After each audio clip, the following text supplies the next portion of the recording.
Welcome to XXL's Inside Track, a podcast that shines a spotlight on some of hip-hop's most influential industry executives, entrepreneurs, and more. I'm Vanessa Satten, Editor-in-Chief of XXL. Join me and my esteemed co-host, music executive Courtney Lowery, as we hold in-depth conversations with the legendary figures that run the hip-hop community. We'll discuss their journey and daily grind, their contribution to the culture, the intricacies of their jobs, plus the ins and outs of the music genre that unites us all. This is XXL's Inside Track. What's up? I'm Vanessa from XXL, Editor-in-Chief, here with Courtney, our record exec extraordinaire, who, is all over the place. And we have Dru Ha, co-founder of Duck Down and 3D, as our special guest today. Honored to be here. Thank you. Thank you for being here. Courtney, you jump in right away because I know you're ready to go. That's right. First and foremost, thank you for joining us, Dru Ha. Oh, man. I get that phone call and I get, I'm just like, wow. So it's still humbling to me. Thank you. Absolutely. Very easy to put everything together with. It was nice. So this is going to be an amazing chat. So Duck Down, first thing I think of, home of the original gun clappers. That's the tag. He came in saying that as soon as he walked in, he was ready to go. Yeah. So when did you start Duck Down, and how did you start it? Well, I'm going to say first, just because of where we are, like we're on Canal and Broadway doing this, and I think of, when you say that, and of course, it's Bucktown, right, comes to mind. I think that early on, we took out a billboard right on the Manhattan Bridge, on the intersection of Canal and that bridge.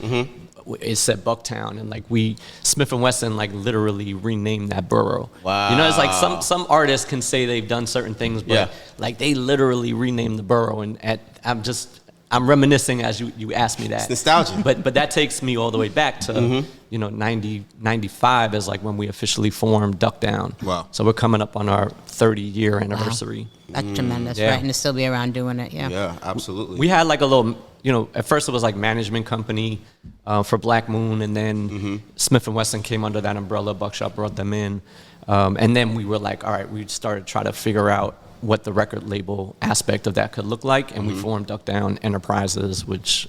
So it started out as management first, and then went into, how did it morph into that? It morphed into it because we were looking around the whole music business at the time. You had like No Limit, you had Bad Boy, you had Loud. Like there were other, I'm not gonna say they were indie labels, but you had these sub labels that were coming in with their own style, their own names, their own marketing, things that they were doing, and we felt we were on an independent label called Nervous Records. Who's we? When I'm referring we, I'm saying Black Moon and Smif-N-Wessun. Okay. Got you. Because Buckshot became my partner in Duck Down Management, where he actually brought me in to be a manager. That's a whole story in itself. And then we eventually looked for, we were like, all right, the way to expand this is to bring in more artists. Right. And he introduced me to a few. I think in the beginning he was like setting me up. He brought me one artist, and it was like terrible. he was testing you. I almost think that he was testing me. How's your ear? Yeah, And I told him, I was like, Buck, look, this is like 20-year-old me, and I'm still like in awe being around him. So I was very careful with my words, but I was like, Buck, I don't know, like this doesn't sound like music you would make, or like what excites me. And then he was like, all right. He's like, I got something else. And he did an in-store in New Jersey. And there's a great clip that I'll forward to you guys, or you can look it up, whatever. I literally had the camcorder. Evil D puts on Deep Cover, and Tech and Steel are like, they're just there, like and they do two of the most like gave you goosebumps verses you'll ever see. Introducing themselves as Smif-N-Wessun to me, and I'm holding the camcorder. And that night I called Buck, and I was like, yo, they are incredible. Like that was crazy. And we brought them in under the management, signed them to Nervous. Had really bad deals at Nervous Records, didn't have good representation, didn't have any experience, didn't have any knowledge of the business. You were 20-something. Yeah. Right. So what's your background before then? How did you even get into the music space? I don't know that I don't know about you. Yeah, so I'm born and raised in White Plains, New York. Then I went to Syracuse University. I interned for the late, great Rob Stone from Cornerstone and Fader, and John Cohen, his partner. John was a fraternity brother of mine at Syracuse. So he was a few years older, and he was like, he knew I was into music. I was like a bad DJ growing up, doing parties and things like that. I was thought I was a break dancer, thought I was a rapper, like whatever it was. I was covering all those different bases. I was entrenched. Like I was entrenched. I was in love with the music. I was in love with artists and like all the elements of it. And I was enamored by it. So anyone who met me, and by the time I got to Syracuse, I brought all my DJ equipment, and I was doing the house parties and things like that. And again, I will preface it that I wasn't very good, but I had passion, and I knew what I wanted to play, and no one else had equipment. It wasn't like you could plug the iPhone in back, back then. I was invested. And so John Cohen said, you should come work for me over the summer, or come intern for me over the summers, and not particularly me, but I have a guy you're gonna love. And he introduced me to Rob Stone. He was at SBK, which became EMI, and I went and started working in their rap department, which was like a 3-man team. We were working acts like Vanilla Ice and Arrested Development. And then I got assigned to a group out of Corona, Queens called Fifth Platoon. So I don't know, again, this is probably something to Google, but they had a song called The Party Line. And like that was more my style of I really was more, attracted to that, and I started working. And no one else really at the label cared about them because it was more underground for SBK. And so I cut my teeth up there for a couple of summers. And when I graduated, Rob had another friend named Michael Weiss who owned Nervous Records, and he said, "Hey, it's time for you to, go in a different direction, get this job." And it really started as like a little paid internship, and I went up to Nervous and started to head up their rap department, which was all of one person, me. Right. So we've seen the Syracuse, then internship, then starting Duck Down. When did you start to see success, and when did this start to click? Like, okay, I'm on to something. Personal I'm on the success. right path. Yes, personal success. Well. When I'm up at Nervous, because like it goes so fast when you're saying it. When I'm up at Nervous, this is now like a 2-year period, and this is where I meet Buckshot, because he had just signed a record deal with Nervous, a singles deal. Chuck Chillout was the manager, brought them up. I'm sitting at the front, and Buckshot used to come up to the label like every day. Like maybe he didn't have anything else to do, or maybe he was in the city. He used to sell oils and do different hustles in the city. You would hear that about the labels, that the rappers were always up and visiting them back in the day. They were based out in New York. People were popping around. If you went there, you didn't know who you'd bump into. That was always the Def Jam story, right? But who was in the building. Yeah. This is a little label. Yeah. And like this is my desk, like right here, and then the couch is right there. So, I'm joking saying he was there every day, but if he came up a couple of times a week, eventually he was there to see, Mike or whatever. And he'd have to sit out front for like, the first 30 minutes, 20 minutes, whatever was going on. So we just started talking, and we became friends right away. And I eventually taught him how to drive, and he taught me how to kick some bars. That was a trade-off. That was a trade-off we made. So yeah. How far did you go with kicking bars? My bars went pretty far. Like if you have the Enter the Stage album, I'm on a song with song called "You the Man" with Black Moon, Smif-N-Wessun. I didn't know. And Havoc of Mobb Deep. Okay. So for me to sit here and be able to say that that's on my resume, that I literally have a song on Black Moon, Enter the Stage album called "You the Man," and got to rhyme with Mobb Deep and Black Moon and Smith. Like one of these kids is doing his own thing. I definitely didn't belong there, but but you belonged. They coached me up, and they were rooting for me, and they like made it possible. Yeah. I equated it to like if you ever get to like go to NFL like a training camp for a day, like they're like, oh, you want to go to a baseball thing for a day or a football thing, and they just like allowed me to do it. You got your little piece of memorabilia off of it. I got a memorabilia off of it. Got it. But you couldn't tell me then that I didn't think that, maybe that was for me. I was going to be a rap star? Yeah. So that was when your first sign of success during that time, during Nervous? Not really. So there at Nervous, I'm doing like everything. Gotcha. And we had these big books, calling radio DJs, calling retail stores, and putting in a lot of time. I'm making probably like $50 a week, enough to cover the train back and forth. And that, but it's like a time that I look back on and I say how pure and how much joy it brought me, like how much love I have for what I was doing. I didn't care. What was your family saying?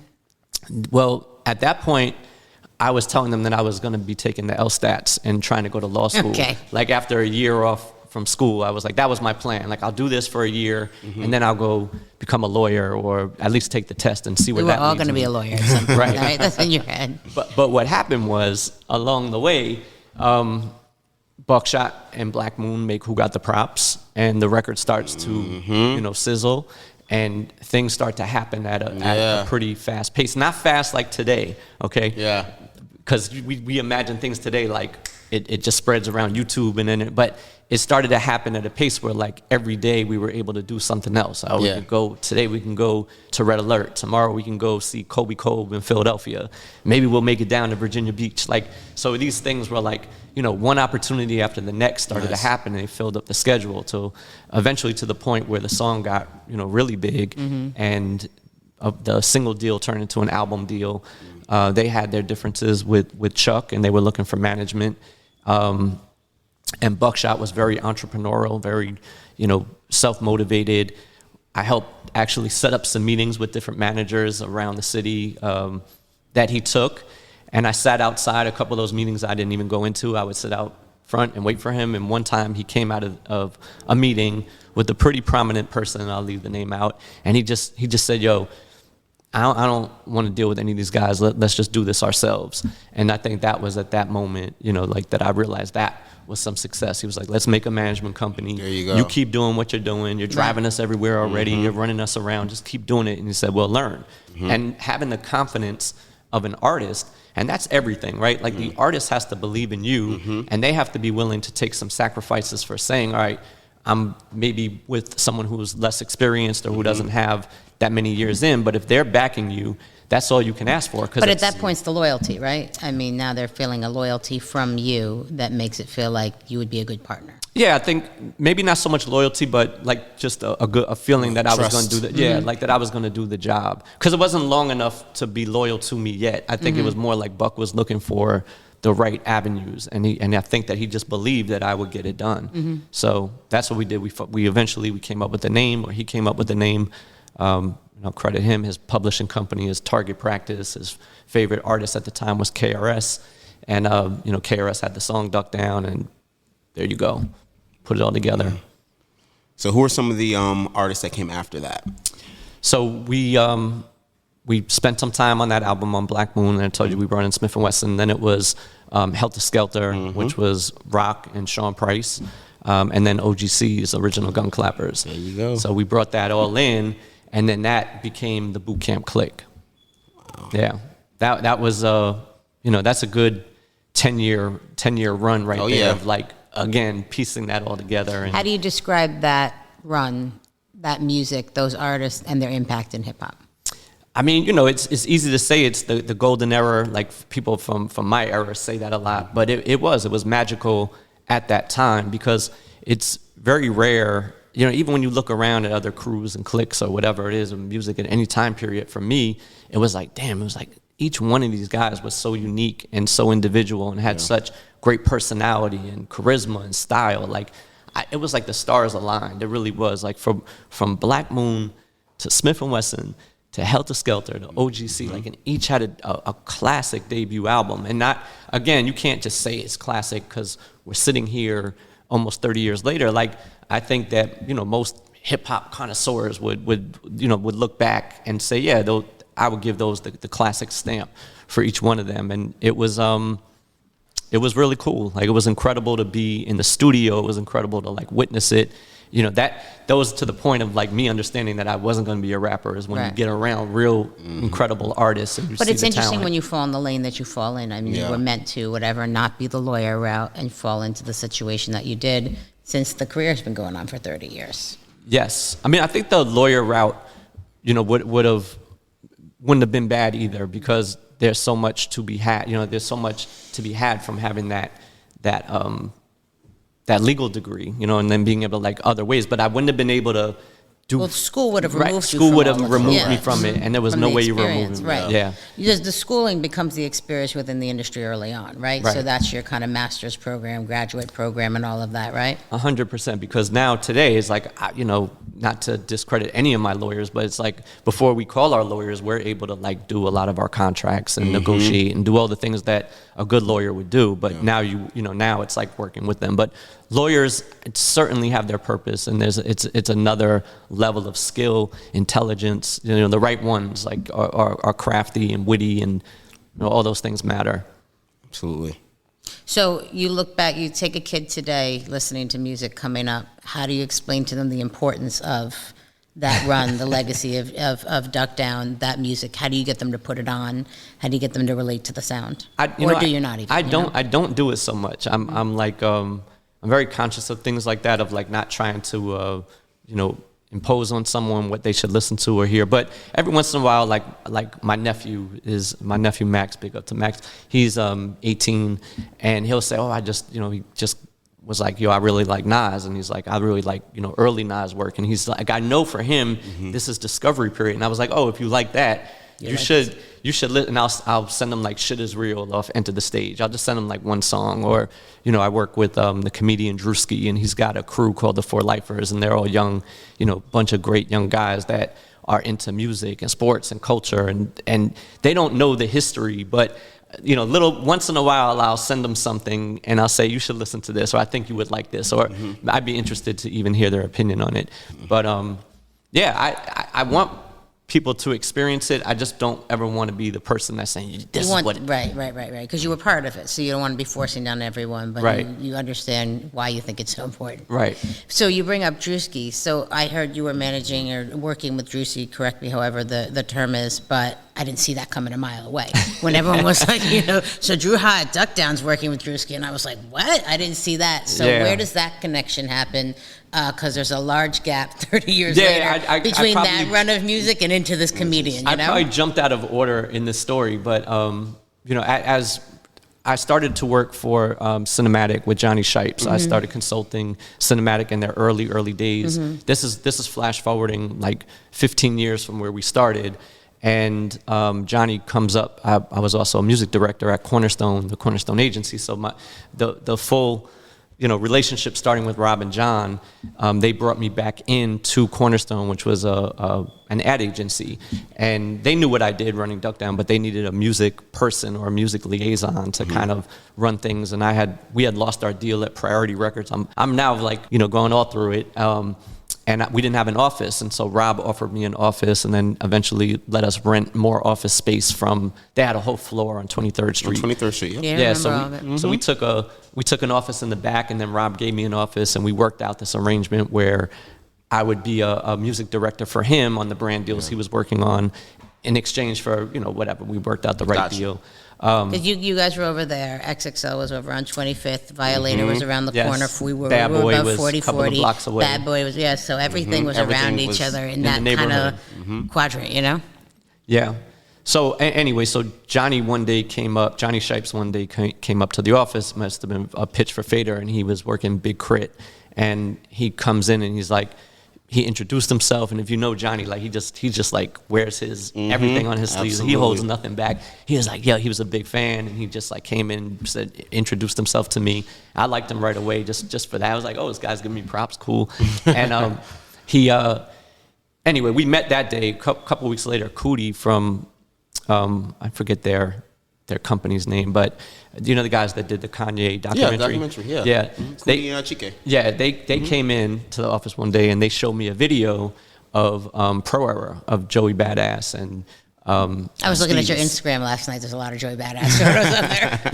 Yes. Somebody was a Joey fan. Yeah, is a Joey fan. We ended up working together, so it was also a big part of. Yeah. He was 16 years old. He was on fire. He was completely likable, completely different. The Pro Era movement, everything was so individual and so Brooklyn. It reminded me so much of a young Buckshot and Boot Camp. It was like Pro Era. I didn't know if they were going to have the depth that Boot Camp had. Time was going to tell, but I knew Joey and Steez and CJ Fly. Like I felt like that original offering, Nick Caution, like there was a lot that they were about to be able to establish. And anyway, Cootie shows me the video, and I'm like, who are these kids? And he's like, well, they're independent right now, but they're working with Johnny Shipes. So I hit Johnny up, and I'm like, Johnny, what's going on? Are you gonna get a deal for them? And he's like, I don't really know what I'm gonna do yet. He's like, I'm gonna figure it out. He's like, why, do you want to do something on Duck Down? I was like, yes. He's like, all right, well, if we do a Joey deal, you also have to take a Pro Era album. So I'm like, you kidding me? Like, he was very focused on Crit at Def Jam and still wasn't in that mind state that he could do it by himself. Anyway, a couple months go by, Johnny and I are like playing ping pong back and forth on the deal. And one day he just calls me and says, look, I spoke to Sylvia Rohn. She told me that I could have my own label, like I could be doing my own thing. He was getting frustrated with the major label system. And he said that he was going to start Cinematic over at Red Sony. But he said, you know, they told me, there was a guy up there that was working that said, you know, you could really be a help to me. And so the saying goes, if you can't beat them, join them. Yeah, right. You know, and I was like, oh, I'd love to work on it. And we figured out like a consultation arrangement where we helped, you know, again, and our role was to kind of liaison between the label, the artist, the brand deals, things like that, while Johnny and the Cinematic team was dealing with all the creative. So that brought me into Joey's world. And I also got Joey a great deal with Green Label Sound and Mountain Dew. And I remember all this, yeah. I put him and DJ Premier together. Yeah. So it's like now I'm starting to see, like we talked about success earlier, like now I'm really starting to see like how you can move different pieces around the board by, maybe you're not, and this is a lesson, you know, learned, it's like, or a lesson taught, is that none of my deals at that time were like huge salaries or big money. Like a lot of I know counterparts, and I have peers in the business that were like, I'm making this, I'm doing this over here. And I was kind of like, you know, we were doing well from our indie stuff. I was, you know, doing okay with the Cornerstone stuff. And then I started the consulting, and now I'm starting to piece them all together. And I'm realizing that I had a lot of, you know, it was like strength in numbers in terms of the relationships and the different places that I could navigate. Your hands were in a lot of pots, right? Yeah, and that, you know, you also have to be careful. What's the other saying? A jack of all trades, master of none. Yeah. Right? So you also have to be very careful not to take on more than you can handle. But I felt that I had it under control in terms of what I was doing, and I kind of just went with it. And a lot of the dots started to connect. And to me, that's where I really started seeing like, oh, I felt like I was a valuable piece to where I could be and maneuver, to artists, to brands, to executives, to, you know, whatever, to labels. I felt like I could. So when did the music licensing and soundtracks and all of that, because that became a whole other part of your guys' business, right? Yes. So, well, But around the same time or no? Yeah, like I think as an indie, you know, and I watched watched the podcast or listened to the podcast with Steve Stout, and I thought he said some just like incredible things about indie major structure. Yeah, and like right. I was like listening to it, and he hit it on the head in so many different ways, and I think that. As one thing that he said stuck out to me, which I always said, but instead of using the word indie, I used the word underground. Like artists back then would say, I'm underground. And we would say in our world, well, you're only underground because you can't be major. It wasn't like it was like, I'm keeping it real. Like there was like a whole model. How many songs came out with shit is real, this is real, you know. Yeah. The motto was that, but the truth was we were all going after the gold and then the platinum. Right. Like that was what you were aspiring to. And if you could see other artists that were a Redman or, you know, an Onyx or different artists that were still in your lane that could achieve it, you felt you could also. Like I couldn't, you know, this is a certain sound that could still elevate, a Nas that could still elevate to a certain level. So, you know, I think for us that was like underground became a thing of like independence, and it was more by like not by choice but by necessity because you had no other way to do it. Well, then so now indie is cool, right? Somebody says they're independent, now it's cool. You're keeping all your money, however people think that works. But you're saying underground and indie by necessity, meaning you had no other choice. They had no other choice. We went to Def Jam. We went to Tommy So it went Boy. from not cool to the cool right now, or yes, what? Right? Yes, yes. It went because then I'm sorry I didn't answer your question because we were going over. But yes, so the you know, licensing and finding other avenues of revenue were critical for indie artists because we weren't going to beat the majors to the punch at radio. Yeah. We weren't going to beat them to the punch at MTV or BET. Those places were on lockdown. So we had to find other ways to get the music out. Like it was like, remember the box where you could call in? Yeah. And so we would do, certain street marketing tactics and like painting a van and driving it all over the country. And I always felt like we would do certain things until, and not just us, I don't want to say just us, but like companies like ourselves, like a Steve Rifkin at Loud, I mentioned it earlier, No Limit, Master P. I think people like, like-minded people were very influential in terms of like thinking this is how we got to do it. But we were looking for avenues that we could find other revenue streams. And if they weren't concentrating on licensing, then hey, maybe we could call 2K up or ESPN or whatever and get our music in here. And for a while, we felt like there were different places that we could go that the majors maybe weren't putting all their time into. Were you a stepping stone for artists to people then, because it was in between, now we get accepted by a major or something like that? So did you ever think of yourselves as stepping stones for the artist? Or Later. Yeah? Later. Not then, but later I used that as a strategy or thought that would possibly, when we met Young M.A., that was a big pitch to her of like, hey, we can get this started. And if you don't want a long-term deal, no problem. No major label, to her and her manager, Jason, at the time, we said, and we meant it. It wasn't any fluff or bullshit. We were saying like, you go into a major label, they're gonna try to lock you up. Like that's it. It was still it still was right at that bridge of time. And we said, we can put some music out, get you going. The contract will read that at that point, you can go do what you wanna do. And we also internally would always say that we felt that if we could prove success then and show them the path, that maybe they wouldn't choose to go that direction. How did she respond to that? It took a long time. She still works with him though, right? That's what I'm getting to. That's exactly what I'm getting to. Still works with us, but it took a long time.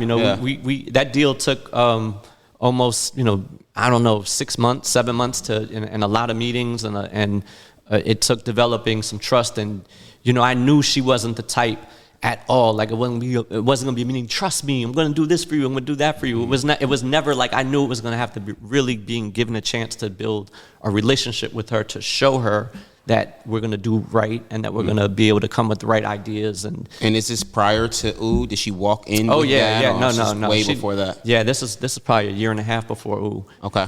She had a bunch of other records, but I take credit for this one, is I saw Chirac was a freestyle she did with a bunch of other artists. I don't know if you remember that video. It was like out in Brooklyn. She's standing in front of a car. It was like I remember that whole era. A conglomerate of artists on that. She had Red Life, and a bunch of those artists were part of Red Life. But I watched it, and it was like I was glued on her. And I must have watched that video like 50 times, like that weekend or whatever it was. Found a contact. At the time, it only had like a couple of 100,000 views. It wasn't. This was also like early YouTube, where it had that much, we weren't all on it. It was more like a destination, probably. Like, let me check this out. Or maybe it was even Facebook. I'm not gonna say MySpace, but it might have even been Facebook where like I saw Friendster, it. I know. But yeah, we saw it, found the contact, reached out to them, and Steve also said, which I agree with, that majors can be slow and they're getting beat to the punch. Yeah. And that's why. And then then. Even when they find something that they like, an A&R might like it, and then he still has to convince his building and his bosses that this is a move. And by the time a deal gets put together, it's 3-4 months down the line. That artist wanted to release 5 more songs. And sometimes momentum. So so that type of strategy led to that, and then it worked again for us a few years later with an artist named Jay the Youngin, who again Johnny introduced me to Jay. R.I.P. Yeah, rest in peace to Jay. And we just, really were enamored with the music that he was putting out. We were like watching the numbers. We were like, man, this is incredible. First time I met him, I'll just be honest, I didn't really get it. I was like, I wasn't sure. It wasn't this New York East Coast sound that I was, predominantly mixed up with. Right, that was very Louisiana. Yeah. Bogalusa. So not even New Orleans. Right? So what do you do in cases like that when you're not really sure about a record or a sound that one of your artists are putting forward? How do you handle that? Well, you gotta learn. Eventually, you reach that point where you learn that you're no longer the cool guy, or you're no longer the and I've always had that opinion too, right? Music is art, and everyone has a different opinion of it. Right. But we started watching the numbers, and again, I'm taking this back. This is probably 7 years ago, 8 years ago, maybe even longer, maybe 10 years ago. Right. Major labels weren't really doing that just yet. They weren't. The Instagram wasn't in its, like, oh, how many followers, how many this. But we did start that was after SoundCloud, right? Sorry, not after SoundCloud, after SoundScan. Yeah, that kind of full run where everybody was just dedicated at SoundScan. Everything was SoundScan driven, right? Yes, major labels were looking at how many did you sell? That's all they cared about. And what area did you sell it in? And what store? And what so-and-so? And all of that. And you guys were going beyond that. Looking at, saying, oh, this is... Where were those movements? Yeah. I saw the video go from 20,000. The next week I looked at it, it was at 100,000. 2 weeks later. And then we met him. And when I met him, he had that... what I've always said over my career too is like an instinct of intangibles, like something that certain artists just have, an aura, a glow. I don't know, like I'm not into like the charisma, higher powers and stuff like that. But like when someone has it when they walk into it. Like, and I don't know how you just describe that. Because it's a weird thing, but when you combine the two, though, I always think it's how they're going to make people respond when they walk into a room, right? It's all energy on them, and then what are they going to do with it? Yeah. And kind of that be like a little bit to me of the element of how much can they work into that star power? How much do they know how to run the room, to dominate the room, to get you and everybody to want to invest in them, right? But see, that's true, right? But there's also the side of it of sometimes it's a shyness or a humbleness or a charisma that we think of like, oh, I can dominate the room. Sometimes it's more like I could just be looked at in the room, like you just keep looking over there, right? Where he's so mysterious. I wish I could get more out of him. I remember I met Louisville from Louisville Slugger from OGCs. One of the, like the coolest guys I ever met. And the first time I met him, he didn't talk much. And like even watching him perform initially, he was very shy, but there was like a style to him and the intangibles that you have. And Young M.A., met her, very calm, very, almost stoic, doesn't give you a lot of highs and lows, but there's an aura about her that's like, again, it's mysterious and it draws you to wanting to know more about them. So you've got a young M.A., and you've got a Jada Youngin, and Young M.A.'s gone through some health issues. Jada Youngin dealt with legal issues. So you've now invested time, not at the same time, but as examples, with these artists, and you're coming along these problems with them, and nothing's going as smooth because of a legal situation, and you get the call here or whatever. How do you deal with that? Because that's not the plan when you first sign them, right? Or get with them. Well, I was already well prepared for that because of boot camp, right? Setting you up. Anyone that I meet, like, do not take Sean Price off do not forget the Sean Price and the era of that, and which also that we dealt with a horrific tragedy with Sean.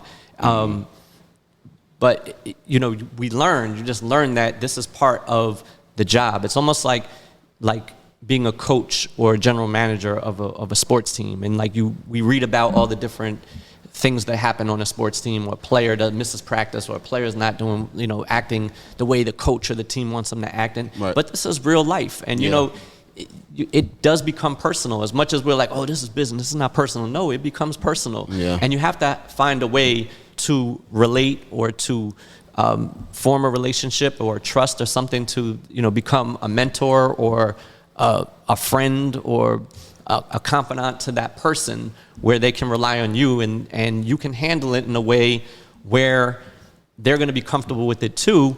And maybe that's part of what I've done well over all my years too, is like, I'm not going to overreact, and I'm not going to come in with judgment. I'm going to come in with, criticism and ways, constructive criticism and ways you can improve, but I'm not, from the business aspect of it, I'm going to look at a way to say, how do we still make this work?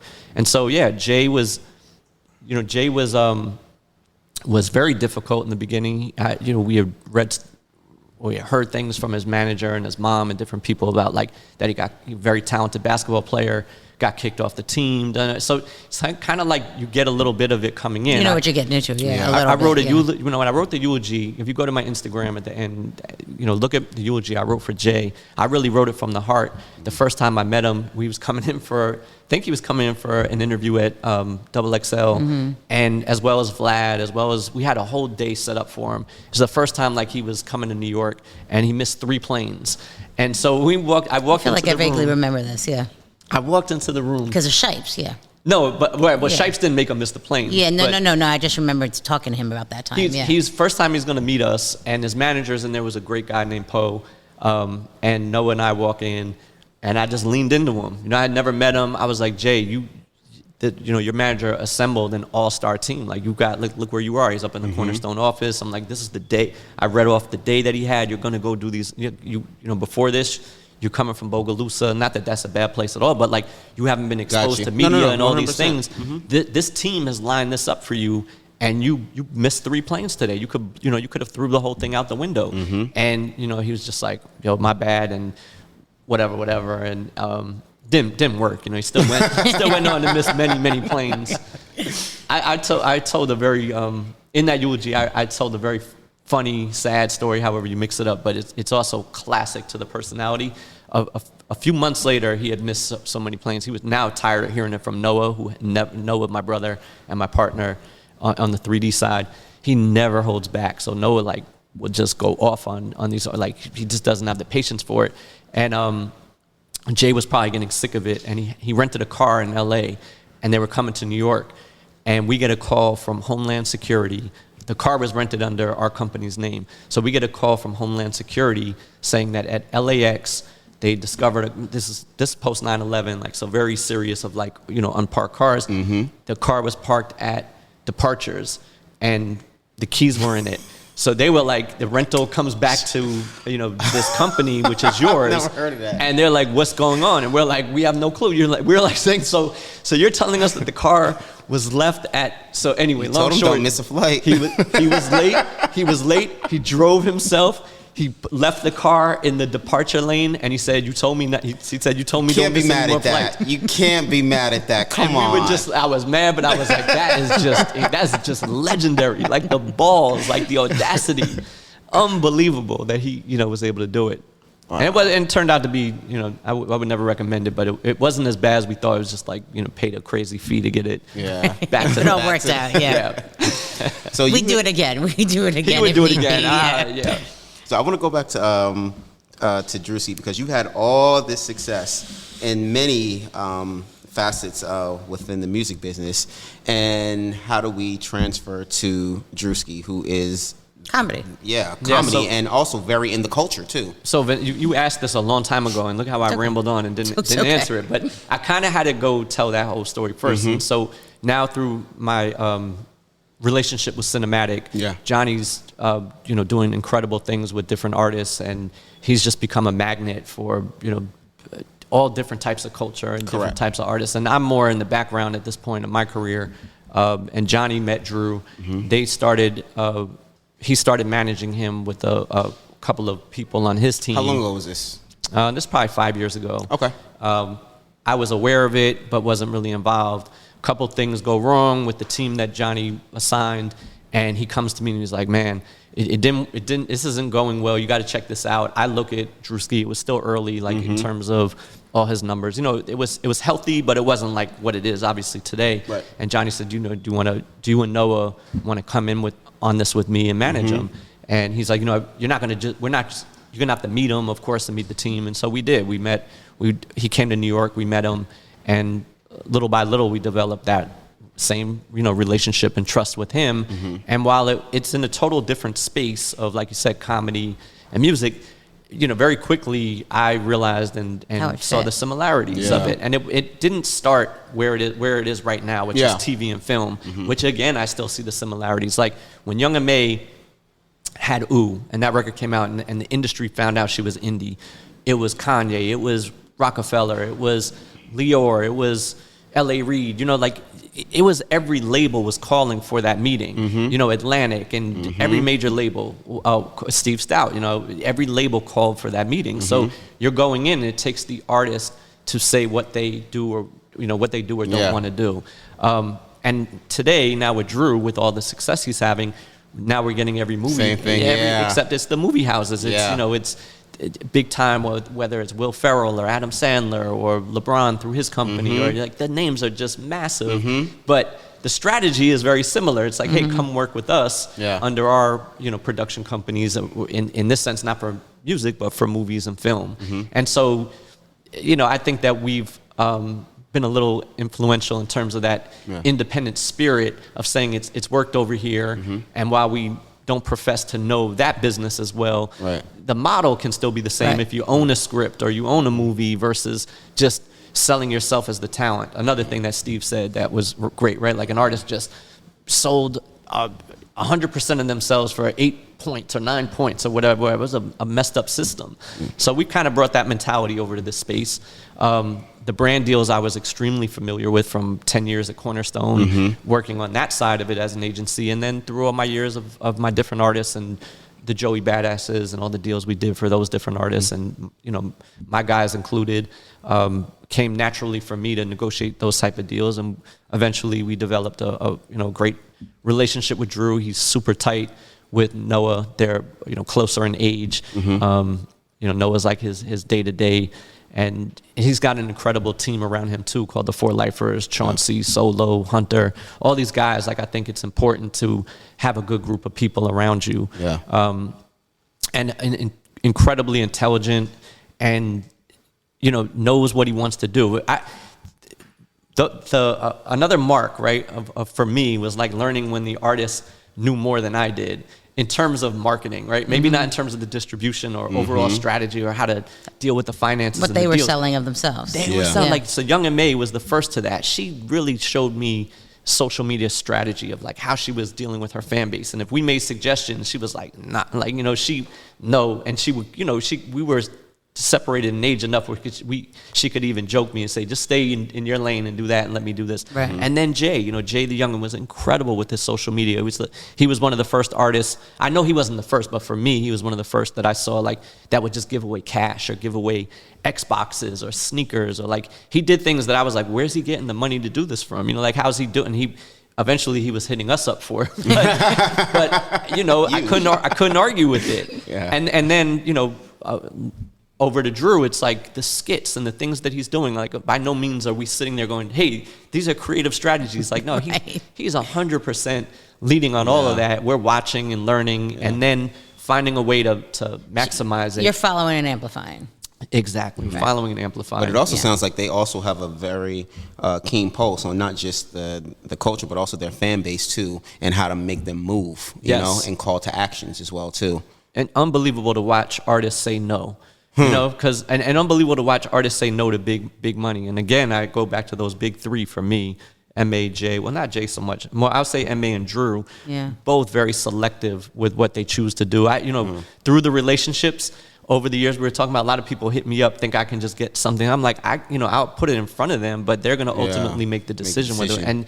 And both of them said no just as much as they said yes. And it's important for an artist to be able to turn down things, even when there's big dollars attached to it, if it doesn't make sense for their brand. Yeah. So is there a long-term planned future for Duck Down in the television and film space? I wouldn't say for Duck Down per se. Like, I think that we look at Duck Down as and Buckshot hates the term, but for me, it's like I look at it as this legacy label, like this classic, moment of time of like what it was. And I'm not trying to, reinvent it or put, maybe along the way there'll be an artist there'll be another Joey Badass or something that I feel fits that mold, and we'll keep it a lot, like, we'll keep it there to be that, to be celebrated, to like Hip Hop 50 was so big. It was so great for a lot of my artists, like just in terms of, Duck Down 30 is coming up. There's ways to celebrate the time of what it was, but I don't want to also,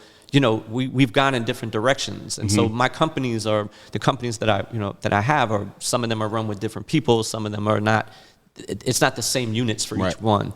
But there is the plan for Lifers, which is Dru's company, and which we're a part of working on that is to go into to be the production company for his TV and films. Okay. So yes, and it's taken on a world of new opportunity and new things for us. This I don't know when this is going to air, but we're doing a Coulda Festival where Coulda Fest. In Atlanta, he sold out 10,000 tickets.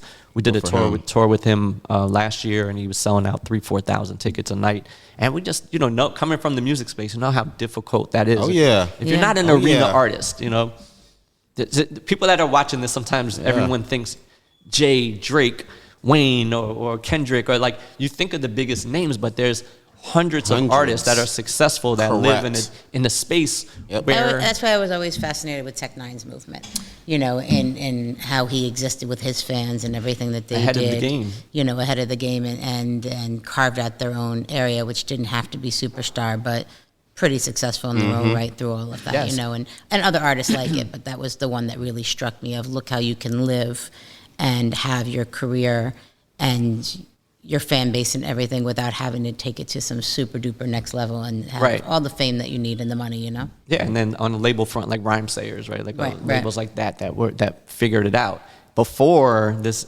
wave of independence and, you know, through... Right, early on trendsetters and all of it. Yeah. Okay, so what are some moments that you were around that you can't believe you were around in hip-hop history? I love this question for some reason. You know, I like this question too. I because I started as a fan of the music, I really did.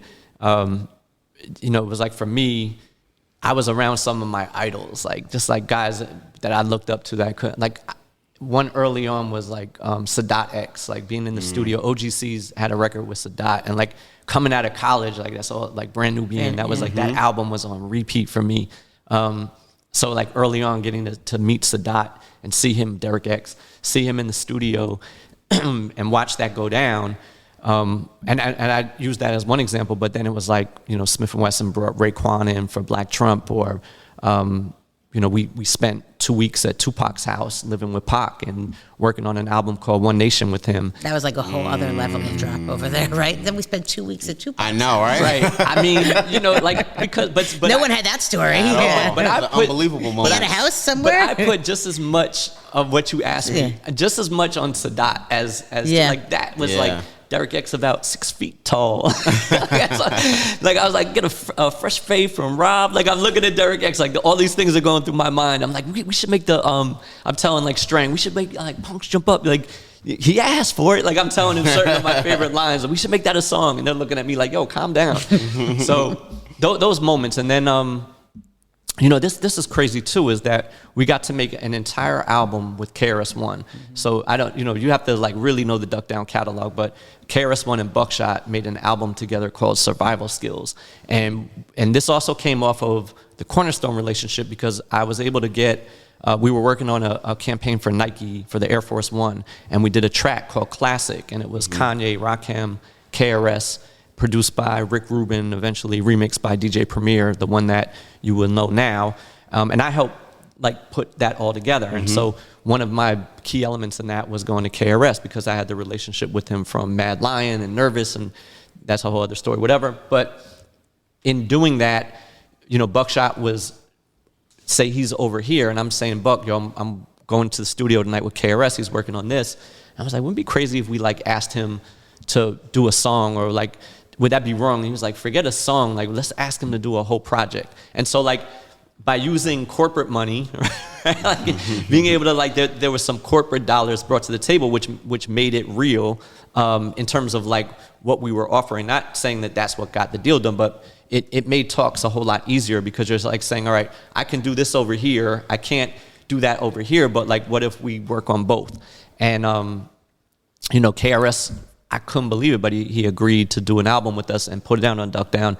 And then we spent like a month in the studio, you know, every night watching and getting to be there to like watch KRS-One work. Yeah. And I shouldn't even say a month, because we worked on it for like a month. KRS probably came in like 4 or 5 nights, knocked his shit out, like all his verses, like he let us put the songs together. Like these are things like this become unbelievable to think. Like he wasn't a control freak. He wasn't like, he's like, nah, I want Buckshot to show me like what he wants to do. And he's like, I'll follow the lead. And then, you know, to have that time and those conversations, they're priceless. We did another one with Pete Rock. Pete Rock produced a whole album for Smif-N-Wessun, Monumental, a whole album. Like, you know, getting to work and talk to Pete like that was super cool for me. And then, you know, developing my relationship with Ninth Wonder, Static Selector, like all these guys that I, you know, I'm not gonna say I look up to those guys. They were younger than me, but they became like people that I really were fans of and respected. Yeah. Those are the best. Being in studio sessions with, you know, Mary J. Blige, like Buckshot got a song on that KRS-One album with Mary, did a hook, and it came from a guy that helped me train for the marathon. His name is Mark. And Mark Jenkins. Mark Jenkins trained Puffy to do his marathon. And then we met him. Turned out that he was a big duck down fan. And so when I ran the marathon, Mark helped me. He gave me a couple of training lessons. And then he called me one day. He said, Mary bumps Buckshot in the studio all the time. And I was like, Mark, could you make the connection? He was like, yeah. And she turned out to be a big fan. And those type of moments when you find out the people that are the superstars and they're noticing what you did and what you are a part of, those to me are the most fulfilling. Right. Yeah. So what are you looking forward to next? A little peace and quiet, a little more. I think in my later years of this, I've learned now I'm learning to be more selective to take on what I want to take on. Avoid some of the headaches where it's possible.